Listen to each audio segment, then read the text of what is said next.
The rain over Chicago had been falling for 3 days straight, but Serena Cole didn't feel it. She was too busy feeling everything else.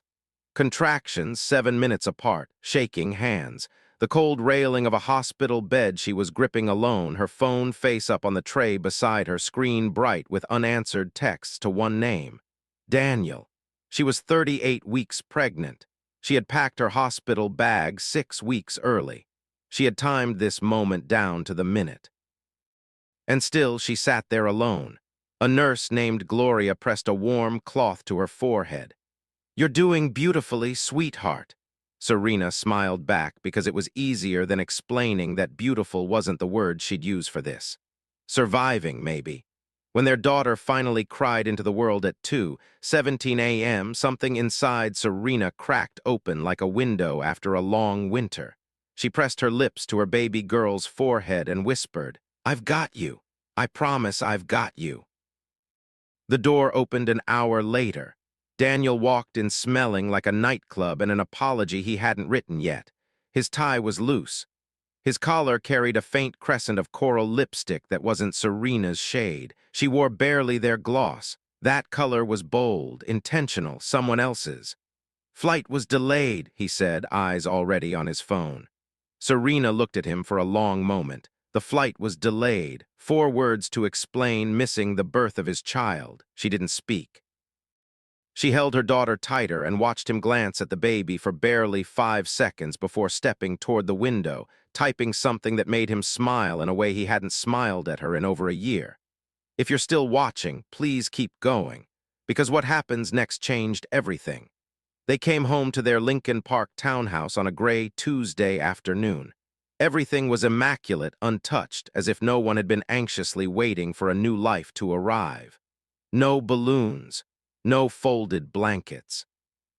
The nursery crib Serena had bought in her 6th month sat half-assembled in the corner, tools still in the plastic bag.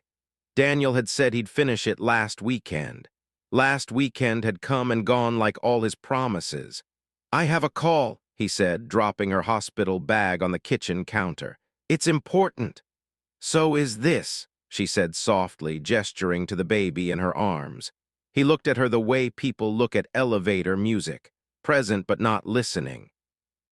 That night, while nursing her daughter in the dim nursery, Serena heard Daniel's voice change behind the closed office door. Lower, warmer. The voice she used to think was only for her. "I miss you too," he said.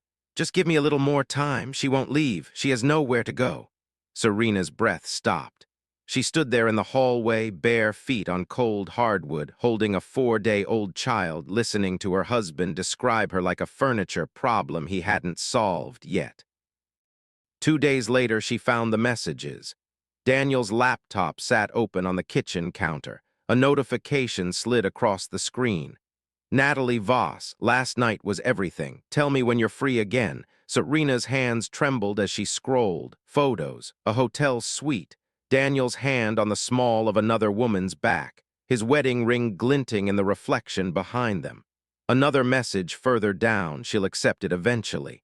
"Our future is what matters, our future." While Serena had been in labor alone, while she'd been bleeding and recovering and feeding their daughter through cracked, exhausted hands, he had been building a future with someone else. When Daniel came home that evening, she was standing in the kitchen waiting for him. "Who is Natalie?" she asked quietly. He closed the laptop slowly. "You're postpartum, you're reading things wrong." "Tell me I'm wrong." A long silence, long enough to be its own answer. "Natalie," he said finally, "is the life I should have chosen." The words hit harder than any contraction, clean, deliberate, without remorse. "You're going to stay here," he added, voice dropping to something cold and managerial. "For our daughter's sake, for the image, don't make this complicated." Serena said nothing. She looked at him and understood clearly and completely that she was not his wife anymore. She was a convenience, a backdrop, a story he told at board dinners. That night she packed one bag. She didn't know where she was going. She only knew she couldn't stay. The Chicago sidewalk was wet and sharp with cold when her knees buckled near the corner of Dearborn and Oak. She caught herself on a parking meter, daughter pressed to her chest in the carrier, vision blurring from exhaustion and grief and the overwhelming weight of starting over with nothing. Serena, she looked up. Marcus Webb, her college roommate's older brother, a man she'd known for 15 years and thought about more than she ever admitted. He was standing there with a paper coffee cup, looking at her like she was both a miracle and an emergency. "What happened? Where's your coat? You just had a baby." His voice wasn't shocked or performative. It was just present, real. She opened her mouth and nothing came out except the truth she'd been swallowing for months. "I didn't know where else to go." Marcus didn't ask another question. He gave her his coat. He guided her to his car. He turned the heat on high and didn't speak until she stopped shaking. "You're not going back there tonight," he said simply. And for the first time since her daughter was born, Serena breathed. Marcus's apartment was warm in a way that had nothing to do with the thermostat, books everywhere, a worn sofa with a real blanket, the kind of space that belonged to someone who actually lived in it. He made her tea. He set up the guest room without being asked. And when she finally told him everything, he listened without fixing, without interrupting, without once making it about himself. What she didn't know was that Marcus had been sitting on something for weeks, a document that had crossed his desk during a corporate audit, a financial disclosure connected to Natalie Voss's consulting firm, and Daniel's signature on 3 asset transfers that nobody had approved. This wasn't just an affair. It was a scheme. He didn't tell Serena that night. She had survived enough for one day, but he made a quiet decision as he watched her sleep on his couch, her daughter tucked safely against her chest, one tiny hand wrapped around Serena's finger like a small, certain anchor. "I'm not letting them touch her again." The truth came out the way it always does, loudly, publicly, and at the worst possible moment for the people hiding it. By the time Serena walked into that conference room 3 weeks later, Daniel had already been suspended pending investigation. The board had seen the transfers, the lawyers had seen the messages, and Natalie, it turned out, had been using Daniel's desperation as a ladder for her own ambitions. Daniel sat across the table looking diminished in a way no tailored suit could fix. "Madison, please," he started. "I made mistakes. I can fix this. Just come home." Serena looked at him calmly. "You told me I had nowhere to go," she said.